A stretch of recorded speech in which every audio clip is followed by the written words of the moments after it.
ചെന്നൈയുടെ ചിന്നത്തല ചെന്നൈ ക്യാമ്പിൽ തിരിച്ചെത്തുന്നു. 2026 IPL കളിക്കാരനായിട്ടല്ല, ചെന്നൈയുടെ ഫീൽഡിംഗ് കോച്ച് ആൻഡ് ബാറ്റിംഗ് കോച്ചായിട്ട് സുരേഷ് റൈന ചെന്നൈയുടെ കൂടെ ജോയിൻ ചെയ്യും 2026 IPL. 2022 കംപ്ലീറ്റ് ക്രിക്കറ്റിൽ നിന്ന് വിരമിച്ച ശേഷം 2026 CSKയുടെ പരിശീലന സ്ഥാനത്തേക്ക് വരുമെന്ന് നേരത്തെ ഒരു ന്യൂസ് ഉണ്ടായിരുന്നു. അതിപ്പോൾ സത്യമാകുന്ന കാഴ്ചയാണ് ഇപ്പോൾ കണ്ടുകൊണ്ടിരിക്കുന്നത്. യുടെ കാര്യത്തിൽ ഒരു ഐക്യം താരമായിരുന്ന സുരേഷ് റൈന ഇതൊരു ഗംഭീര തിരിച്ചുവരവാണ് CSK ഒരുക്കുന്നത്.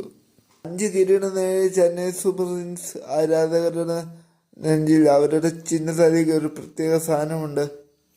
ചെന്നൈയുടെ വരവോട് ചെന്നൈയുടെ ബാറ്റിംഗ്, ഫീൽഡിംഗ്, കോച്ചിങ്, മാനേജ്മെന്റ് മെച്ചപ്പെടും, ടീം വർക്ക് മെച്ചപ്പെടും എന്നാണ് ചെന്നൈ മാനേജ്മെന്റ് പ്രതീക്ഷ. 2025 CSK ആദ്യമായി പോയിന്റ് ടേബിളിൽ ഏറ്റവും പിന്നിൽ പോയതിനു ശേഷമാണ് ഈ നീക്കം.